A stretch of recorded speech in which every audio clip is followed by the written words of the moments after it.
radiocolosal.com, para Ecuador y para el mundo. Está con nosotros a través del hilo telefónico, y saludo de la manera más comedida a uno de nuestros especiales amigos, periodista él, Carlos Macías. Ha trabajado en la televisión ecuatoriana, en Teleamazonas. Fue parte también aquí en Ambato, su ciudad, de Unimax, y ahora se encuentra en Galápagos, haciendo un trabajo siempre importante. Carlos, bienvenido. Un placer saludarte a través de Radio Colosal. ¿Qué pasa en Galápagos? Hoy nos sorprendemos porque el ministro de Defensa, Osvaldo Jarrín, dice que ningún buque ha cruzado los límites ecuatorianos en el mar territorial. Se ejecutará, dice, el inicio de un triángulo de seguridad en Manta, Pozorja, Bolívar y Esmeraldas. ¿Qué dicen ustedes que están en Galápagos? ¿Es cierto lo que reafirma el ministro? Bienvenido, mi querido Carlos, qué gusto. Fernando, muy buenas tardes. Buenos días todavía acá, tenemos una hora menos en Galápagos. Te agradezco muchísimo, sí, siempre un gusto poder conectarme con ustedes y poder informar sobre lo que ocurre aquí en las Islas Galápagos. Te agradezco muchísimo. Bueno, te cuento que en efecto, ya son alrededor de 15 días que se acercó a la zona económicamente exploratoria de las Islas Galápagos digamos que un grupo de alrededor de 260 embarcaciones, ¿no es cierto? Embarcaciones en la mayoría chinas, porque también hay panameñas y de Costa Rica en este lugar. Y si bien es cierto, el sistema de observatorio que tiene la Armada Nacional del Ecuador indica que no hay ninguna embarcación que haya entrado a aguas nacionales, ¿no es cierto? Que no ha ingresado a aguas internacionales. Sin embargo, de esto se conoce que ellos utilizan un arte de pesca que mide más o menos unas 15 o 20 millas. ¿No es cierto? Este arte de pesca se denomina o se le llama palangue, que es una línea más o menos de 15 millas que tiene anclado varias filas hacia la parte profunda del océano, entre 20 y 25 metros de profundidad. Obviamente las corrientes marinas que vienen con la de Humboldt, que es la fría que estamos en este momento, vienen hacia las Islas Galápagos.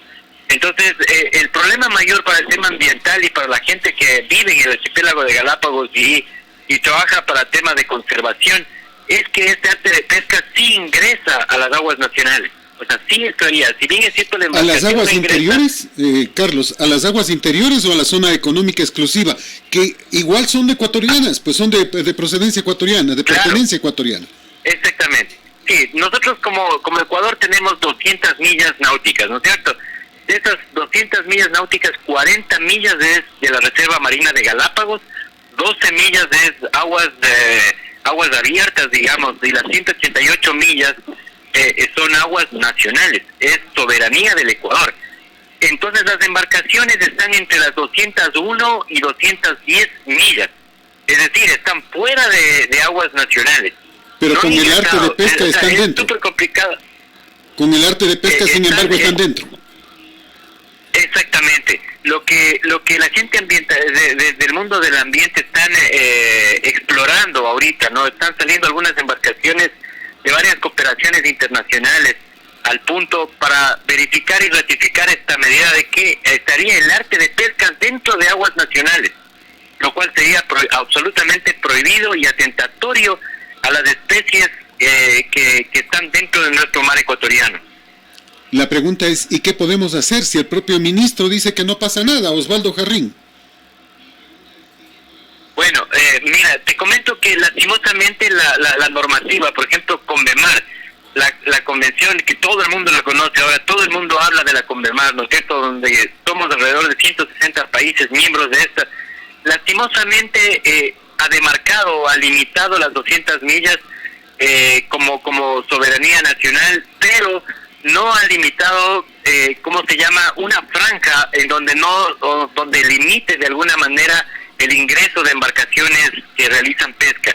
Es decir, lo que ahorita la solución a través del Ministerio de Defensa y la solución a través del Gobierno Nacional es llegar a la Convemar para que la Convemar delimite una zona que esté fuera de nuestras aguas, pero alrededor de 20 o 25 millas, para que estas embarcaciones no se acerquen demasiado y sus artes de pesca no ingresen a aguas soberanas. Esta es como una de las salidas. El problema es que ese trámite en Convemar demorará años, pues. La burocracia, ¿no? Sí.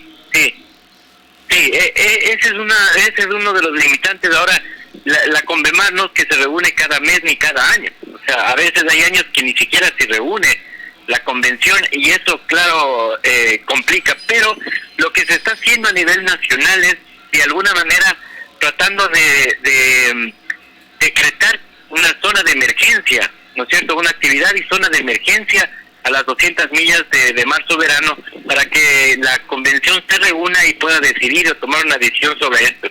Ahora, otra de las salidas que hay es lograr, ¿no es cierto?, acuerdos internacionales con la China, con Panamá, con Costa Rica y con el mismo Perú, para que esas embarcaciones no vengan a aguas internacionales cercanas a nuestra soberanía para realizar las actividades de pesca, sino que se zonifique el océano, se vuelva a zonificar nuevamente y se les otorgue espacios exclusivos a cada uno de los países para que realicen sus actividades de pesca en zonas específicas por cada uno de los países y no se acerquen hacia las soberanías, por ejemplo, de Perú, de Chile y lastimosamente nuestra soberanía, que es el patrimonio natural de la humanidad, que es Galápagos y que está atentada totalmente. El día de ayer justo, Fernando y amigos, el día de ayer justo el Parque Nacional Galápagos, el ministro Norman Ray y muchas personas publicaron a través de sus cuentas de redes sociales la desaparición de del tiburón ballena, una especie emblemática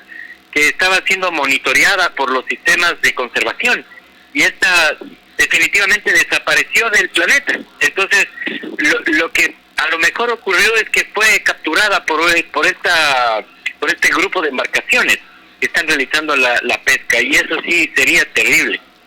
Nos preocupa estos temas, pero lo que más nos preocupa es que no hay tanta agilidad como para defender las Islas Galápagos. No sé, tú estás más cerca. ¿Ha dicho algo Norman Ray, que tengo entendido que es una de las autoridades allá? Tú conversaste antier con uno de los conocedores en el tema, en tu página, ¿no? Que por cierto se llama... está en tu Facebook, Carlos Macías, ¿no? Así es, sí, Fernando. Exactamente, nosotros tenemos una plataforma digital de entrevistas de profundidad y hace 2 días le conversamos con el comandante, que es el director de la región de espacios acuáticos insulares de Galápagos y que tiene la responsabilidad de precautelar las 40 millas náuticas y también de controlar y coordinar las actividades dentro de las 200 millas marinas que están o los puntos más cercanos hacia la soberanía nacional. Entonces él nos comentaba que, si bien es cierto, se han enviado aviones aeronavales, que están 2 al aire, que han enviado 2 embarcaciones fragatas de la Armada Nacional, pero sin embargo, imagínate, mandar 2 fragatas contra 260 barcos que están en el límite de nuestra soberanía es complicadísimo. No pueden tener control para nada. O sea, el Ministerio de Defensa mismo ha demostrado que no puede tener control. O sea, se le ha ido el control de las manos y aquí ya sobrepasa los límites de operativos dentro del mar ecuatoriano, sino más bien llegar a acuerdos internacionales, de acuerdos políticos, porque operativamente así fueran todas las flotas de embarcaciones de Galápagos hacia la zona de las 200 millas, es casi imposible poder controlar la cantidad de barcos que están en este lugar. 2 soluciones rápidas, ojalá se puedan implementar. Una, determinar quién provee el combustible. Sin combustible no pueden estar allí, y debe ser algún político corrupto, algún antipatria que les está proveyendo de combustible a estas naves. Sin combustible se van. Y el segundo, recurrir a la policía del mundo. En este instante Donald Trump está molesto y peleando con los chinitos, y si lo ponemos de nuestro lado, ¿qué va a pasar? ¿No crees tú que podríamos poner las cosas en orden? Aunque van a gritar que soberanía, ¿cuál soberanía? Si nos están invadiendo por todos los lados. Por todos los lados, en efecto. Sí, bueno, te cuento que ahí en el tema de combustible hay 2 versiones. Una versión es que realmente la flota sí tiene embarcaciones que les asisten con combustible, pero existe una lógica también. Esta lógica, estas embarcaciones vienen desde la China, y y es casi imposible que vengan con sus buques, tanques totalmente llenos y se puedan mantener 1 o 2 meses en aguas internacionales sin volverse a abastecer de combustible. ¿Quiénes les abastecen? Tenemos entendido y es súper claro que quienes les abastecen son las petroleras del Perú. O sea, básicamente Perú les abastece. E inclusive ya se ha publicado algunos nombres de embarcaciones nacionales ecuatorianas que están abasteciendo de combustible muy cerca de las 200 millas náuticas del Ecuador continental. Entonces es súper complicado, esto tiene que transparentarse totalmente, e inclusive tengo entendido que varias organizaciones internacionales están en acuerdo con Sea Shepherd. No sé si ustedes conocen, esta es una organización que trabaja en la Antártida salvando la vida de las ballenas. Entonces parece que Sea Shepherd va a venir hacia las 200 millas para hacer control con sus 2 embarcaciones, que son unas 2 embarcaciones extremadamente grandes y rápidas y que consumen muy poco combustible, porque además se almacena energía solar y con eso se mueven. Entonces aparentemente ellos van a unirse al pedido del mundo para poder cubrir o para poder resguardar la soberanía nacional, soberanía que está casi violada a las 200 millas náuticas del Ecuador. Reitero, el ajedrez político es la única manera de buscarle soluciones. Si nosotros poner dos naves para control y Sea Shepherd puede poner 2 más, o 3 más, o 4 más, o 5 más, para 200 nos va a faltar. La soberanía política, el ajedrez mundial, en este instante, Trump está contra China, hay que aprovecharlo inmediatamente con la finalidad de buscarle soluciones. No podemos seguir esperando, porque si seguimos esperando, pues simplemente nos van a dejar sin recursos marítimos. Así es, sí, no se puede esperar, o sea, es imposible esperar, porque cada día tienen toneladas de captura de pesca, o sea, son toneladas diarias. Inclusive se estaba hablando de que una de las embarcaciones tiene hasta 10,000 toneladas, su mejor pesca tiene 10,000 toneladas, es una locura en realidad. O sea, se habla de millones de dólares que están en juego, y seguramente alrededor de esto hay muchísimo poder atrás que va a ser difícil romperlo, Fernando. ¿Qué podemos esperar del gobierno? Esa sería la pregunta directa, porque no sé qué habrá dicho el señor Ray, no sé cuáles son las instrucciones, porque inclusive nuestros marinos, nuestros alférez, nuestros capitanes, no pueden actuar, sino tiene que actuar el poder político, que es el que termina dando la orden. Así es. Sabes que te comento con muchísimo dolor, lo diría, pero ni siquiera el Ministerio de Defensa, que es quien lidera estos procesos, ni siquiera el Ministerio de Defensa tiene una respuesta eficiente. O sea, no tiene una respuesta eficiente, y mucho peor va a tener el Consejo de Gobierno de Galápagos en el archipiélago, donde él puede hacer una gestión, pero una gestión extremadamente básica para que el Ministerio de Defensa sea quien ejecute este pedido. Pero lastimosamente, como digo, Fernando, algo está sucediendo lastimosamente, porque no hay una sola respuesta. Y se está moviendo alrededor de esto realmente son las cooperaciones internacionales, que invierten muchísimo dinero por el tema de la conservación, y obviamente si es que la conservación se ve afectada, ellos serán afectados.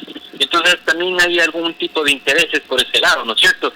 Pero básicamente el Estado ecuatoriano no ha respondido como debería haberse respondido a una afectación tan fuerte de la incursión de más de 260 buques extremadamente grandes que están capturando todas nuestras especies que ingresan a la Reserva Marina de Galápagos. Terrible, pero mira, Ecuador sí le ha respondido a China, le ha dado las gracias por las mascarillas que nos envió. O sea, volvimos hace 500 años atrás, cambiábamos oro por espejos, ahora estamos cambiando nuestra riqueza marina por mascarillas. O sea, es ridículo, definitivamente.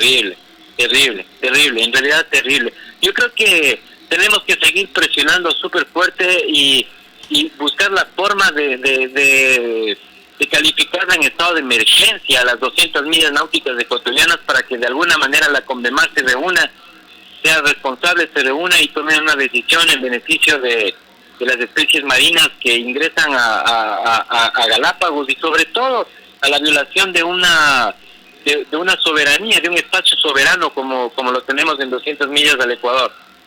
Ojalá que sí, ojalá que pronto. Carlos, muchas gracias por este contacto, gracias por esta comunicación. Seguiremos platicando contigo para conocer cómo va avanzando este tema. Un abrazo enorme.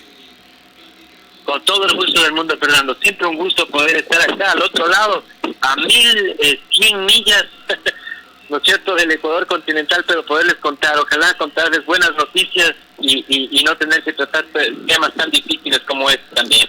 Ojalá que sean buenas, Carlos. Gracias, muy amable. Carlos Macías con nosotros en directo. Este es Colosal. Estamos en las 12 del mediodía con 46 minutos.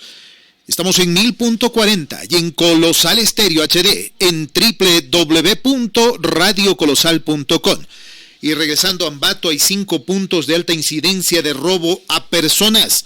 Atención, el robo a personas es uno de los delitos más frecuentes, sobre todo en el centro de Ambato, donde la aglomeración en calles altamente comerciales o en los alrededores de mercados, paradas de buses, entre otros lugares, contribuyen para que este delito se desarrolle.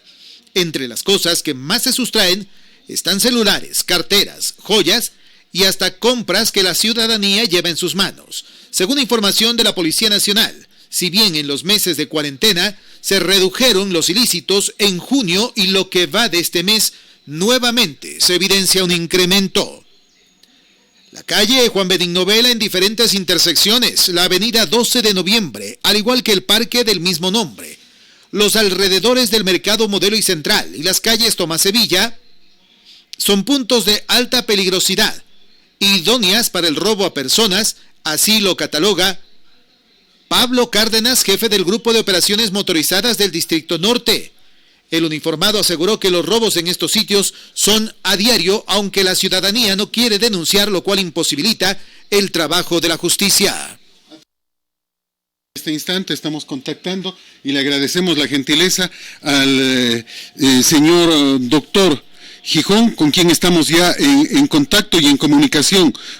Doctor, un abrazo, muchísimas gracias por su tiempo, gracias por compartir con nosotros y por la información que va a tener la gentileza de brindarnos inmediatamente. Arranco, doctor Patricio, preguntándole qué pasa con este tema de los carnets. Ustedes tienen una demanda que le están presentando o que la han presentado precisamente contra Javier Torres, el que ahora pretende sacar las manos y decir yo no fui. O sea, el que ya no es culpable de nada en este momento. ¿Cuál es la verdad sobre este tema, sobre este asunto de los carnets que preocupa al país entero? Un gusto, bienvenido a través de Radio Colosal, un placer escucharle. Buenas tardes y mucho gusto. La verdad es que el Ecuador está atravesando por una situación realmente crítica. Se han juntado todas las pandemias.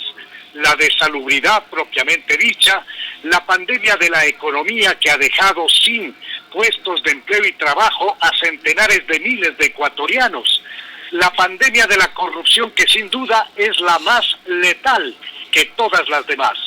Dentro de la pandemia de la corrupción se inscribe precisamente el otorgamiento de carnés de discapacidad en forma fraudulenta.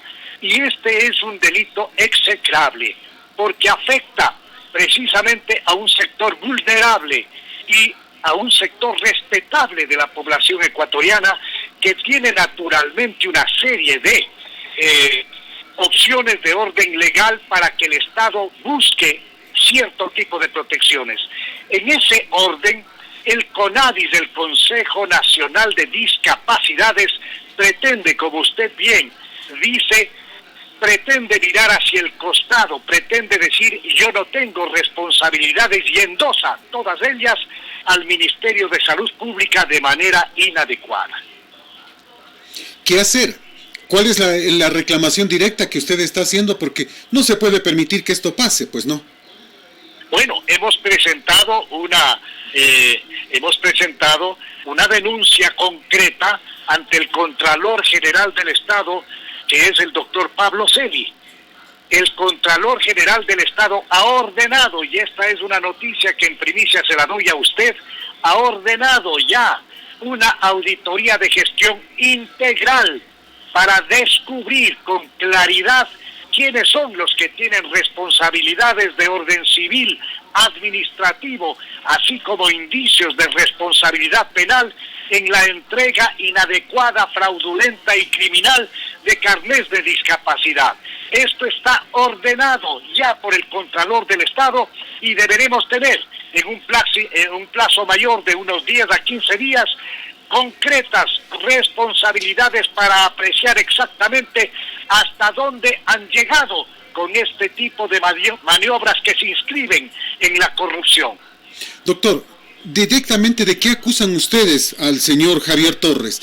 ¿Qué pruebas tienen sobre cuáles son los aspectos en los que él debería responder?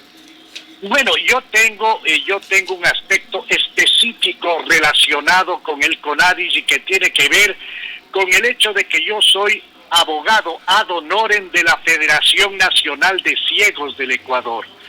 La Federación Nacional de Ciegos del Ecuador eligió hace ya 6 meses a una nueva directiva para reemplazar a una que tiene problemas de corrupción. Esta que tiene problemas de corrupción la dirige una señorita Diana Banchón. Esta directiva está demandada y está denunciada en la Fiscalía del Chimborazo, pero no les importa nada. Esta directiva de la señorita Banchón estuvo muy ligada a la época de los 10 años robados, de la falsa y de la absolutamente corrupta Revolución Ciudadana, pero le están protegiendo. ¿Quién le protege? Precisamente el señor Javier Torres. Y nosotros hemos dicho con claridad al organismo que tiene que proceder a la inscripción de la nueva directiva, que es el MIES, que no puede prestarse para este tipo de extensiones de la época en que todo se manejaba con una sola mano. Nos quedamos pensando en este ámbito de corrupción, y el que va a defender la corrupción o va a defender justamente este tema es el señor Torres. Pues, o sea, una vez más, el ratón a cuidar el queso. Es muy grave, lo que usted señala tiene mucho de razón, y precisamente esa es nuestra molestia, y lo hacemos en función de lograr que exista el cumplimiento de las acciones de orden legal y de orden ético en el Ecuador. No es posible que sigamos viviendo la extensión de los 10 años robados y que aquí no pase nada. No es posible que el señor Torres, que ya viene ya casi 14 años manejando el problema de las discapacidades, pues pretenda lavarse las manos y decir que todo es de responsabilidad del Ministerio de Salud Pública. No es posible que en el gobierno del presidente Lenín Moreno, que tiene precisamente problemas de orden de discapacidad, no es posible que cuando creíamos que este sector vulnerable de ecuatorianos iba a ser un sector protegido, un sector que iba a lograr una serie de avances, pues todo lo contrario, hay retroceso. Y este retroceso nos preocupa. Y bien dice usted, este señor tiene casi 14 años, el mismo tiempo que el correísmo, justamente, y relato un tema. Mire, están buscando la salida del presidente del Consejo de Participación Ciudadana y Control Social, y en un diálogo público, en una audiencia pública en la que le pedían que renuncie, se descubren una serie de documentos. Por ejemplo, una duda sobre la discapacidad del señor, y le citan en el 2010 para que con los médicos de la entidad se pueda revisar si realmente tiene discapacidad o no. Y el señor contesta que no tiene tiempo, que está fuera de la ciudad y que en cuanto tenga tiempo irá. Han pasado 10 años de uso y abuso de ese carnet, comprando un Ford Fortuner, utilizando el carnet para conseguir excepciones tributarias, beneficiándose sobre los otros participantes y para poder llegar a la presidencia del Consejo de Participación Ciudadana y Control Social. Y ahora el señor no quiere irse, pese a que hay 5 votos en contra de él y solo tiene un voto, el de él, a favor, y una abstención, que de alguna manera lo defiende. Pero va a seguir allí y no hay cómo sacarlos. ¿Qué se hace para evitar que los corruptos sigan enseñoreados? Tenemos asambleístas discapacitados, tenemos jueces discapacitados. Bueno, ¿y qué nos pasa? La verdad es que no son estos discapacitados en relación a temas de orden físico. Sí son, les reconozco la discapacidad moral. Estos son unos delincuentes que deberían estar en las cárceles. Esto es realmente algo que abochorna a un país como el Ecuador. Esto es algo que ha sacudido la conciencia de la ciudadanía, que ya no soporta tanta corrupción. El tema que usted precisa exactamente topa al CONADIS, porque hace 10 años, ¿quién entregaba los carnets de discapacidad? Hace 10 años, ¿quién valoraba la discapacidad? Era el CONADIS.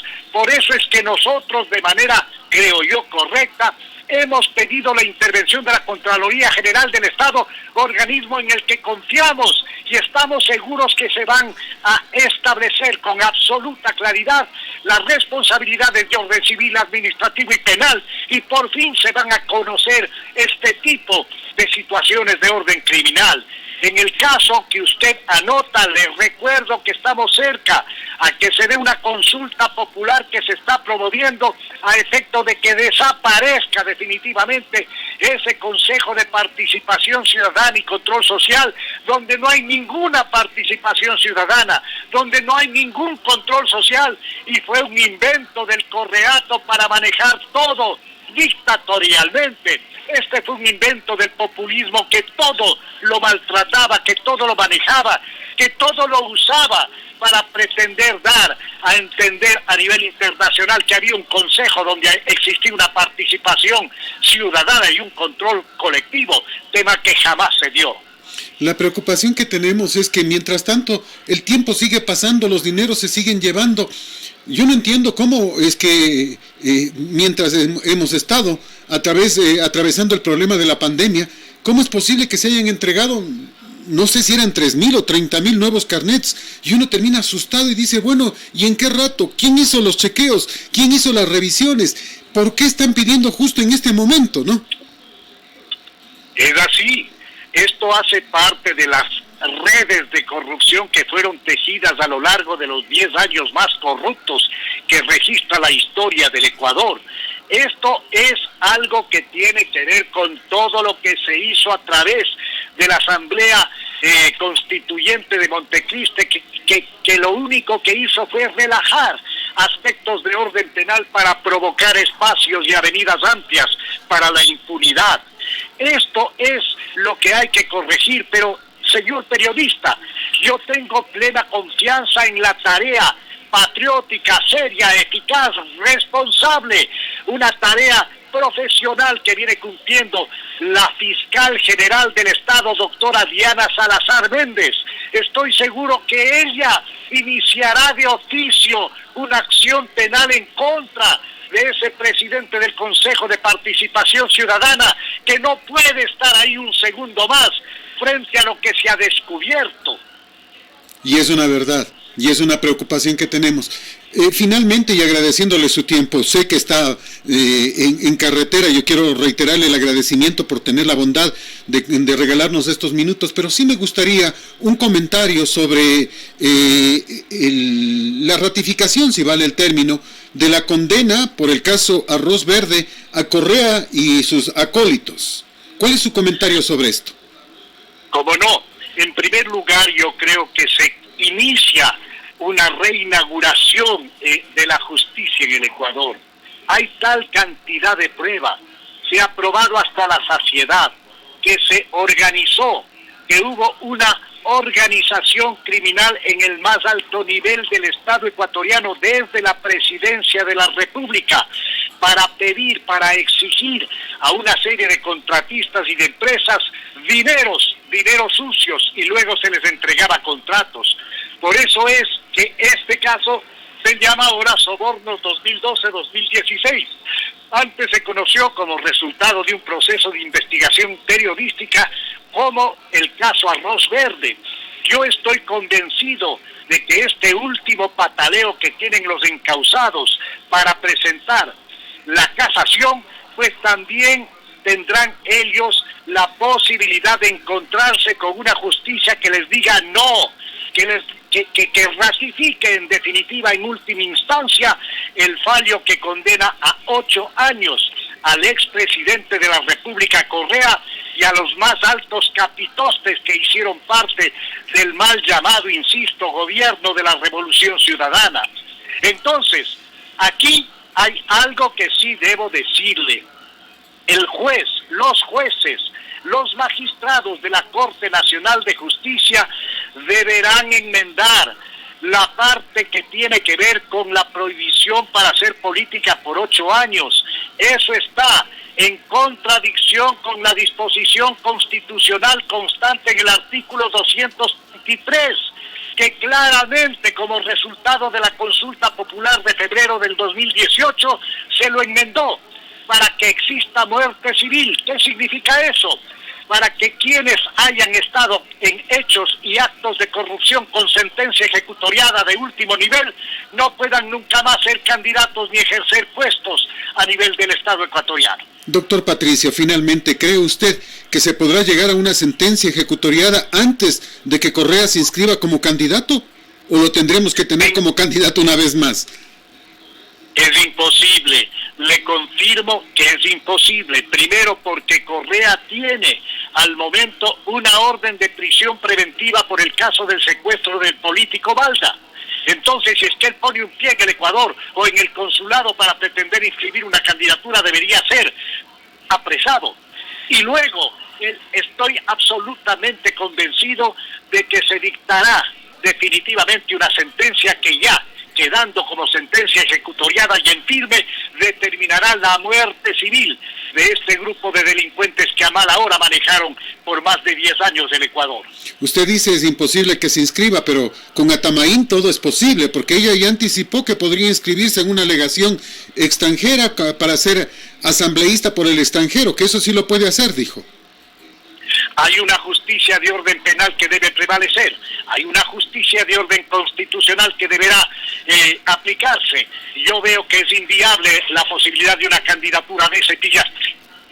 Doctor, muchas gracias. Un agradecimiento enorme el señor doctor Patricio Gijón, con quien dialogábamos en directo a través de Radio Colosal. Que tenga un buen día, muchísimas gracias.